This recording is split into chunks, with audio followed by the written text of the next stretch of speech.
ಹೌದು ಅಥರ್ವ ಸರ್, ನೀವು ಮುಂಚೆ ಹೇಗಿದ್ರಿ ಗೊತ್ತಾ? ನಿಮ್ಮನ್ನ ನೋಡಿದ್ರೆ ನಮ್ಮೆಲ್ರಿಗೂ ಬೇಜಾರಾಗ್ತಾ ಇತ್ತು. ಆದ್ರೆ ಇವಾಗ ಖುಷಿ ಆಗುತ್ತೆ. ಮತ್ತೆ ಫಿಯೋನಿಕ್ಸ್ ತರ ಎದ್ ನಿಂತ್ರಲ್ಲ, ಅದೇ ಸಂತೋಷ.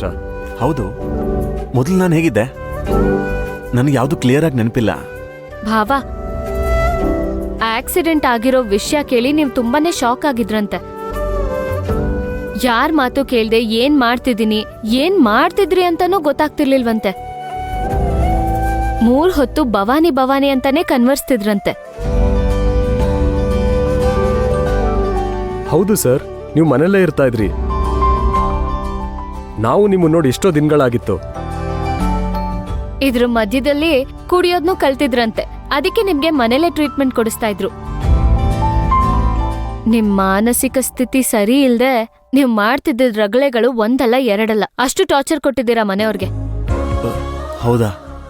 ನಾನು ಹಾಗಲ್ಲ ಇದ್ನಾ? ಹೌದು ಅಥರ್ವ, ನಿಮ್ ತಮ್ಮ ನಿಮ್ಮನ್ನ ಅಡ್ಮಿಟ್ ಮಾಡಕ್ ಕರ್ಕೊಂಡ್ ಬಂದಾಗ ನೀವು ತುಂಬಾ ಗಲಾಟೆ ಮಾಡ್ತಾ ಇದ್ರಿ. ಹಾಗಾಗಿ ನಿಮ್ಮನ್ನು ವಾಪಸ್ ಕಳಿಸ್ಬೇಕಾಯ್ತು.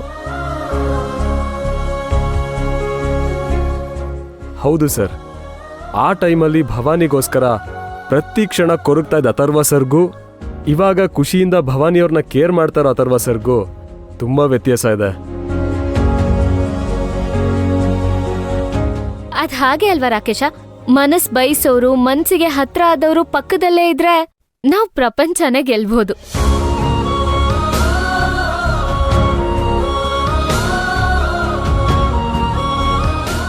ಭಾವ, ನೀವೀಗ ಕಂಪ್ಲೀಟ್ ಆಗಿ ಹುಷಾರಾಗಿದ್ದೀರಾ, ಆರಾಮಾಗಿದ್ದೀರಾ.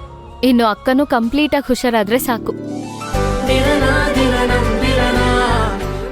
ಹೌದು, ಪ್ರೀತಿಗಂತ ಶಕ್ತಿ ಇದೆ. ಅದು ನಮ್ಮನ್ನ ಬಲಪಡಿಸುತ್ತೆ, ಸ್ಫೂರ್ತಿ ನೀಡುತ್ತೆ. ಜೀವನದ ಸವಾಲ್ಗಳನ್ನ ಎದುರಿಸೋಷ್ಟು ಧೈರ್ಯ ಕೊಡುತ್ತೆ. ಆ ಪ್ರೀತಿಗಿರೋ ಶಕ್ತಿಯಿಂದಾನೆ ಅಥರ್ವ ಸರ್ ಸರಿ ಹೋಗಿದ್ದು ಅಲ್ವಾ ಸರ್? ಎಕ್ಸಾಕ್ಟ್ಲಿ ರಾಕೇಶ್. ಭವಾನಿ ಸಿಕ್ಕಿದ ಮೇಲೆ ನನ್ನೊಳಗೆ ಏನಾಯ್ತು ಅಂತ ನನಗೆ ಗೊತ್ತಾಗ್ಲಿಲ್ಲ. ಎಲ್ಲ ಮ್ಯಾಜಿಕ್ ಆಗೋಯ್ತು. ಅದಕ್ಕೆ ನಾನು ಅವತ್ತೇ ಹೇಳಿದ್ದು, ಅಥರ್ವ ಮತ್ತೆ ಭವಾನಿ ಇಬ್ರು ಒಟ್ಟೊಟ್ಟಿಗೆ ಇದ್ರೆ ಎಲ್ಲ ಸಮಸ್ಯೆಗೂ ಪರಿಹಾರ ಸಿಗುತ್ತೆ ಅಂತ. ಆ ವೈಬ್ರೇಷನ್ ಮೆಡಿಸನ್ ತರ ವರ್ಕ್ ಆಗುತ್ತೆ. ಹಾ ಡಾಕ್ಟರ್, ಅದಕ್ಕೆ ನಾವು ಇಷ್ಟೊಂದೆಲ್ಲ ಸಾಹಸ ಮಾಡ್ಬೇಕಾಯ್ತು. ಹೌದು ಸಿಂಧು, ನಿನ್ನತ್ರ ಒಂದು ಪ್ರಶ್ನೆ ಇದೆ.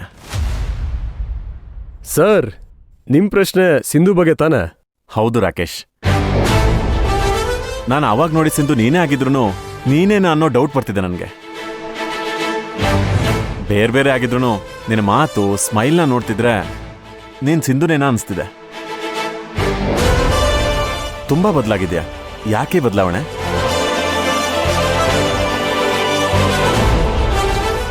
ಸರ್, ನನಗೂ ಫಸ್ಟ್ ಇದೇ ಡೌಟ್ ಇತ್ತು ಸರ್.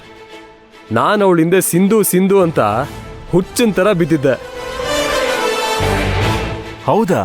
ಹಾ, ನನ್ನೀ ಬದಲಾವಣೆ ಎಲ್ಲದಕ್ಕೂ ಕಾರಣ ಇದೆ ಭಾವ.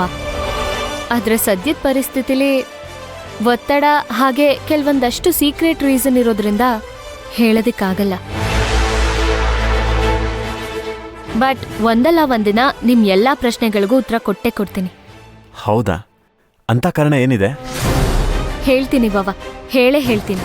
ಎಲ್ಲದಕ್ಕೂ ಒಂದು ಸಮಯ ಸಂದರ್ಭ ಅಂತ ಬರ್ಬೇಕಲ್ವಾ, ಆಗ ಹೇಳ್ತೀನಿ. ಅಲ್ಲಿ ತನಕ ನೀವ್ ಏನೂ ಯೋಚನೆ ಮಾಡ್ದೆ ಆರಾಮಾಗಿರಿ.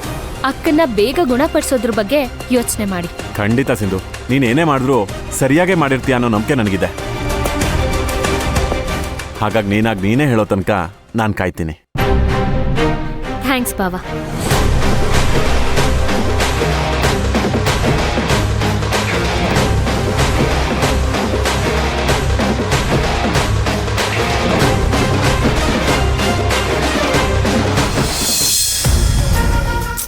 ಈ ರಾಕೇಶ ಯಾಕೆ ನನ್ನನ್ನು ಬೇಗ ಬಾ ಅಂತ ಹೇಳ್ದ? ಏನು ಅಂತ ಕೇಳಿದಕ್ಕೆ ಗುಡ್ ನ್ಯೂಸ್ ಅಂತ ಅರ್ಧಂಬರ್ಧ ಹೇಳಿ ತಲೆಗೆ ಹುಳ ಬಿಟ್ಟ. ಈಗ ಅವನೇ ಪತ್ತೆ ಇಲ್ಲ, ಎಲ್ಲಿ ಹೋದ್ನೋ ಏನೋ. ರಾಕೇಶ ಬಂದ್ಯಾ? ಬಾ. ನನ್ನ ಈ ಜಾಗಕ್ಕೆ ಬೇಗ ಬಾ ಅಂತ ಹೇಳ್ಬಿಟ್ಟು ಏನೋ ಗುಡ್ ನ್ಯೂಸ್ ಅಂತ ಹೇಳ್ದೆ. ಏನ್ ವಿಷಯ? ಅಯ್ಯೋ, ಇರು ಭೈರವಿ, ಹೇಳ್ತೀನಿ. ಹೇಳೋಕಂತ ತಾನೇ ನಿನ್ನಲ್ಲಿ ಕರ್ಸಿದ್ದು. ಸರಿ ಸರಿ, ಅದೇನ್ ಬೇಗ ಹೇಳು. ಭೈರವಿ, ನಿನ್ ಪೊಲೀಸ್ ಅವ್ರು ಮೀಟ್ ಮಾಡಿ ಭವಾನಿ ಕಾಣೆ ಆಗಿದ್ದಾರೆ ಅಂತ ಅಡ್ವರ್ಟೈಸ್ಮೆಂಟ್ ಹಾಕ್ಸಿರೋರ್ ಅಡ್ರೆಸ್ನ ಕಲೆಕ್ಟ್ ಮಾಡ್ಕೊಳಕ್ ಹೇಳಿದ್ಯಲ್ಲ? ಹೌದು. ಆ ಅಡ್ರೆಸ್ ಸಿಕ್ತು. ಏನು? ಅಡ್ರೆಸ್ ಸಿಕ್ತಾ? Thank god.